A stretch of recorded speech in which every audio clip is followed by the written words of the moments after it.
Hello everyone, welcome to our YouTube channel mode of classes.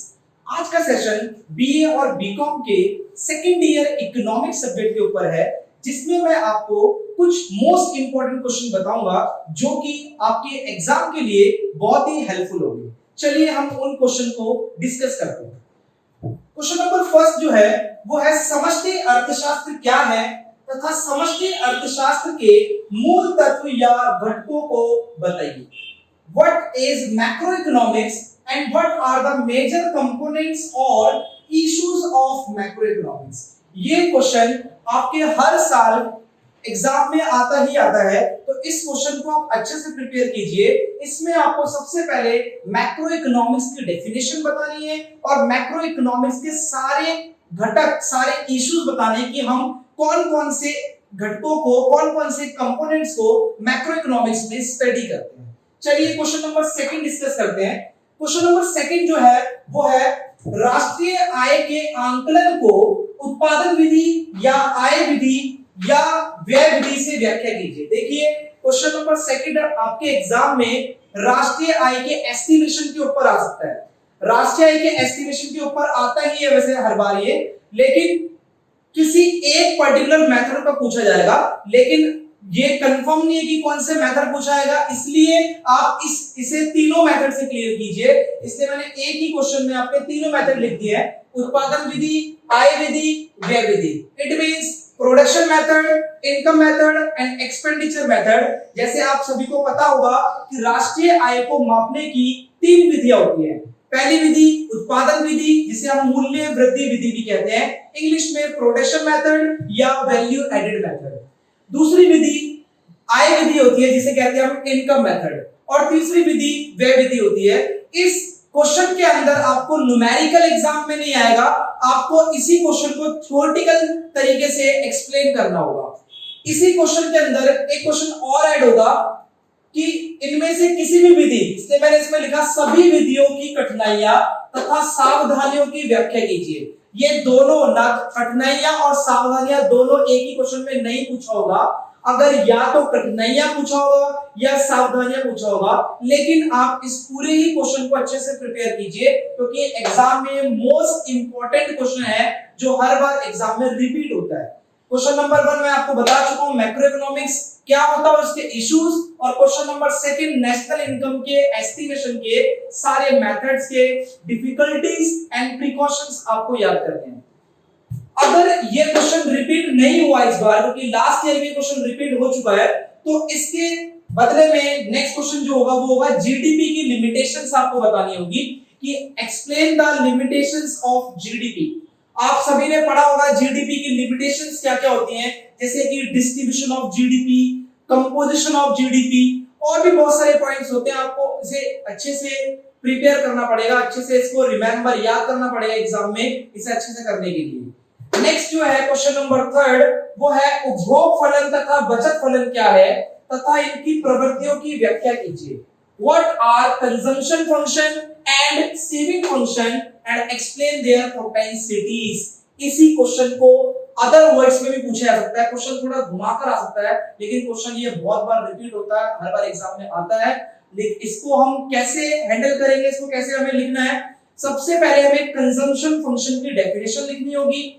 Then उसके अंदर हमें उसकी प्रोपेंसिटी, जिसे हम बोलते हैं प्रोपेंसिटी टू कंज्यूम, हिंदी में कहा जाता है उपभोग प्रवृत्ति, जिसकी डेफिनेशन होती है कि आय तथा उपभोग के बीच में फलनात्मक संबंध को हम उपभोग फलन कहते हैं। और इसी को अगर हम टेबल से, शेड्यूल से रिप्रेजेंट करते हैं तो इसे हम प्रोपेंसिटी टू कंज्यूम उपभोग प्रवृत्ति कहते हैं। उपभोग प्रवृत्ति दो टाइप्स की होती है, एक होता है औसत उपभोग प्रवृत्ति, एवरेज प्रोपेंसिटी टू कंज्यूम, और एक होता है सीमांत उपभोग प्रवृत्ति, जिसे बोलते हैं marginal propensity to consume, short form में एपीसी एंड एमपीसी। इसको आपको इसके फॉर्मूले, इसके डायग्राम, इसकी सारी डेफिनेशन को अच्छे से एक्सप्लेन करना पड़ेगा। Same as it is consumption की जगह अगर सेविंग फंक्शन आ गया तो आपको पहले सेविंग फंक्शन को एक्सप्लेन करना है, देन प्रोपेंसिटी टू सेविंग, बचत प्रवृत्ति, उसके टाइप्स, उसके डायग्राम, सब चीज को उसमें एक्सप्लेन करना आपको पड़ेगा। तो क्वेश्चन नंबर 1, 2, 3 हो चुका है। नेक्स्ट आते हैं क्वेश्चन नंबर 4 पे। क्वेश्चन नंबर 4 जो है वो है निवेश गुणक प्रक्रिया की व्याख्या कीजिए तथा एक संख्यात्मक उदाहरण की सहायता से इसका एमपीसी और एमपीएस के साथ क्या संबंध होता है। एमपीसी तथा एमपीएस के साथ क्या संबंध होता है, तो इसमें आपको ये चीज एक्सप्लेन करनी पड़ेगी। निवेश गुणक होता क्या है, पहले उसकी आपको डेफिनेशन बतानी है, उसका पूरा प्रोसेस, उसका पूरा फॉर्मूला कैसे बनता है। First k is equals to delta y upon delta I, then k is equals to 1 upon 1 minus MPC, then वो धीरे धीरे सारा प्रोसेस स्टेप बाय स्टेप आपको पूरा प्रोसेस समझाना पड़ेगा, लिखकर समझाना पड़ेगा। देन इसके बाद में आपको एक न्यूमेरिकल एग्जांपल लेना है। न्यूमेरिकल एग्जांपल में एमपीसी की वैल्यू लेट माननी है, देन एमपीसी की वैल्यू को के के फॉर्म में मतलब इन्वेस्टमेंट मल्टीप्लायर के फॉर्मूले में उसे पुट करना है और देखना है कि अगर के बढ़ता है तो एमपीसी पे क्या इफेक्ट पड़ेगा, या एमपीसी बढ़ता है तो के पर क्या इफेक्ट पड़ेगा। Same as it is MPS का न्यूमेरिकल लेना है और उसको भी के साथ में रिलेशनशिप आपको दिखानी पड़ेगी इस क्वेश्चन के अंदर। नेक्स्ट क्वेश्चन नंबर 5 जो है आपके एग्जाम में डिफरेंस पूछा जा सकता है। डिफरेंस या तो रियल जीडीपी और नॉमिनल जीडीपी, इसे हम हिंदी में वास्तविक जीडीपी तथा मौद्रिक जीडीपी कहते हैं, या एक्चुअल जीडीपी या और पोटेंशियल जीडीपी। वास्तविक जीडीपी और पोटेंशियल जीडीपी को हम यथार्थ या संभावित जीडीपी भी कहते हैं, और इसको एक और नाम से जाना जाता है जिसे बोलते हैं जीडीपी गैप। आप ये नहीं कहेंगे कि सर आपने तो डिफरेंस बताया था और इसके ऊपर शॉर्ट नोट आ गया या पूरा एक क्वेश्चन पूछ लिया गया, तो आपको हर एक पॉइंट को एक पूरे क्वेश्चन की तरह ही याद करना है कि आप एग्जाम में अगर वो शॉर्ट नोट की जगह क्वेश्चन आ गया तो आप ये ना कहें कि सर आपने तो शॉर्ट नोट में बताया था, तो आपको पूरी तरीके से उसे प्रिपेयर करना पड़ेगा। तो इसके बीच में डिफरेंस पूछा जा सकता है। देन क्वेश्चन नंबर 6 जो है वो है शॉर्ट नोट। शॉर्ट नोट के अंदर एग्जाम में हर बार कुछ डिफरेंट पूछा जाता है, लेकिन जो सबसे ज्यादा बार रिपीट होते हैं वो कुछ पॉइंट्स मैंने आपके लिए है, जैसे कि सप्लाई ऑफ मनी, मुद्रा की पूर्ति के ऊपर क्वेश्चन पूछा जा सकता है कि मुद्रा की पूर्ति के ऊपर आप शॉर्ट नोट लिखिए, या अगर क्वेश्चन आ गया तो मुद्रा की पूर्ति की परिभाषा तथा इसके माप बताइए, इसके मेजर्स बताइए। तो आपको इसके अंदर मनी ऑफ सप्लाई की डेफिनेशन लिखनी है और उसके मेजर्स बताने पड़ेंगे कि हम इसको कैसे कैसे मेजर करते हैं, जैसे कि M1, M2, M3, M4 और इसके फॉर्मूले विद आपको एक्सप्लेनेशन के साथ में लिखना पड़ेगा। देन सेकंड है फंक्शंस ऑफ मनी। मनी के फंक्शन आप 12th क्लास में पढ़ चुके हैं, सभी फंक्शन को आपको विद हेडलाइन देकर अच्छे से एक्सप्लेन करना है। Then Fisher quantity theory of money, इसे बोलते हैं मुद्रा के परिमाण सिद्धांत, ये भी बहुत बार रिपीट हुआ है क्वेश्चन, तो आप इसको भी अच्छे से प्रिपेयर करके जाएं। नेक्स्ट ऑपरेटिंग सरप्लस, जिसे हम हिंदी में कहते हैं प्रचालन अधिशेष, ये नेशनल इनकम से रिलेटेड है। नेशनल इनकम में इनकम मेथड में सबसे सेकंड टॉपिक जो होता है, सबसे पहला होता है कंपनसेशन ऑफ एम्प्लॉइज, कर्मचारियों का पारिश्रमिक, एंड सेकंड पॉइंट होता है प्रचालन अधिशेष, ऑपरेटिंग सरप्लस, जिसमें हम क्या क्या ऐड करते हैं वो आपको विद फॉर्मूला लिखना है और उसको आपको एक्सप्लेन करना पड़ेगा विद डेफिनेशन देके कि ऑपरेटिंग सरप्लस का फॉर्मूला ये है और ऑपरेटिंग सरप्लस को ऐसे ऐसे डिफाइन किया जाता है। Then circular flow of income, आय के चक्रीय प्रवाह को आपको एक्सप्लेन करना पड़ेगा कि कैसे सर्कुलर फ्लो ऑफ इनकम होता है। नेक्स्ट मिक्स इनकम, मिश्रित आय, सेम, ये भी इनकम मेथड का ही एक पार्ट होता है, इनकम मेथड का।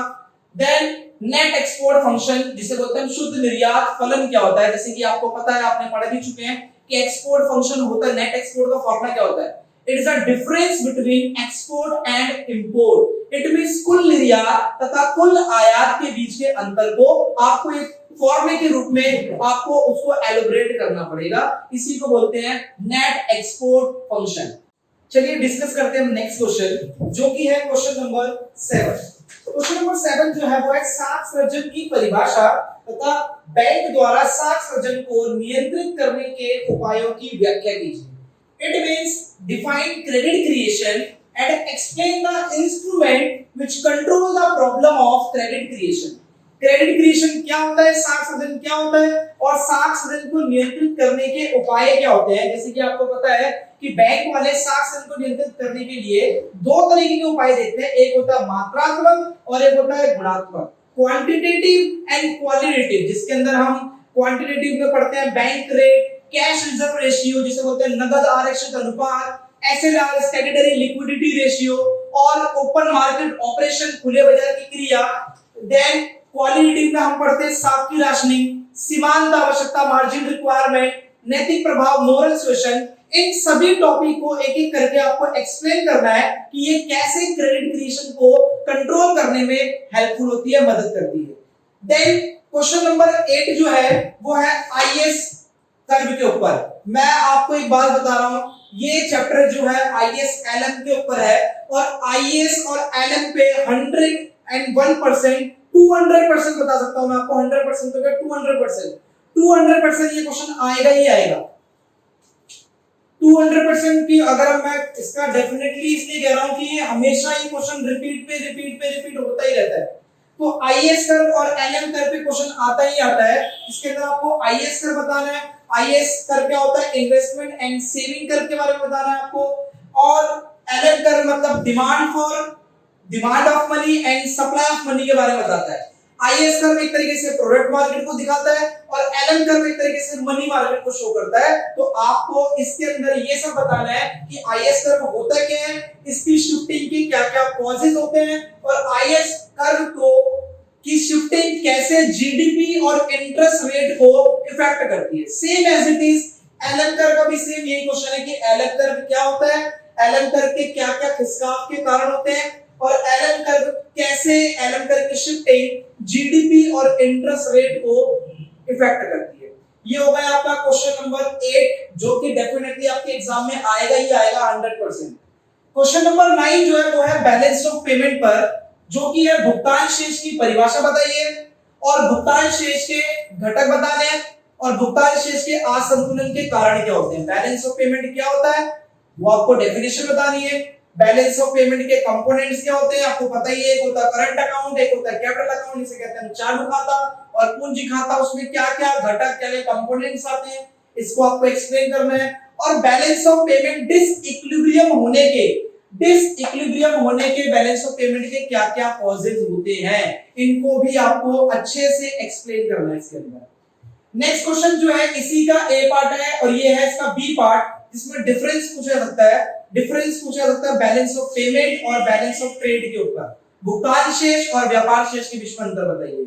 या फिर 12th में आपने पढ़ा होगा बैलेंस ऑफ पेमेंट के ऑटोनोमस आइटम और बैलेंस ऑफ पेमेंट के अकोमोडेटिंग आइटम, जिसे बोलते हैं स्वायत्त मदे और समायोजक मदों के बीच में भी अंतर पूछा जा सकता है। आप चाहो तो 12th वाला आंसर इसमें भी डेफिनेटली आ सकता है, लेकिन मैं ये कहूंगा आपको कि आप सेकंड ईयर की बुक से ही पढ़े और सेकंड ईयर वाला ही इसके अंदर आंसर लिखे, क्योंकि सेकंड ईयर के अंदर इसको थोड़ा सा आपको और एक्सप्लेन करके समझाना पड़ेगा।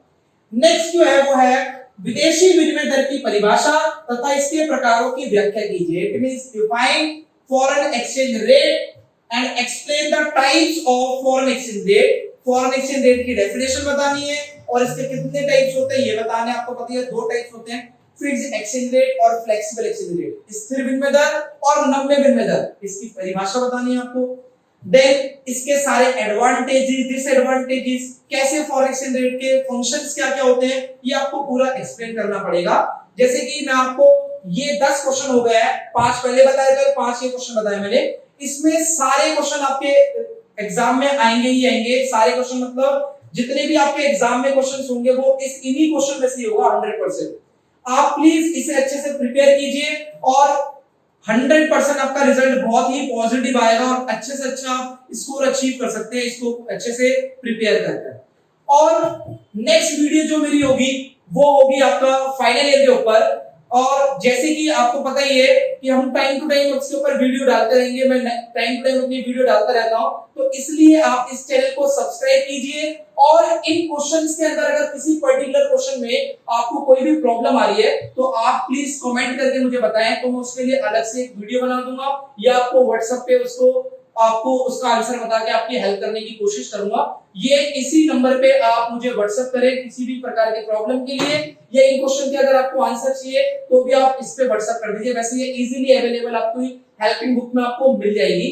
तो इसीलिए मैं आपको कह रहा हूं कि इस चैनल को सब्सक्राइब कीजिए और बेल आइकन जरूर प्रेस करें, जिससे कि आपको हर वीडियो की टाइम टू टाइम अपडेट मिलती रहे। Thank you.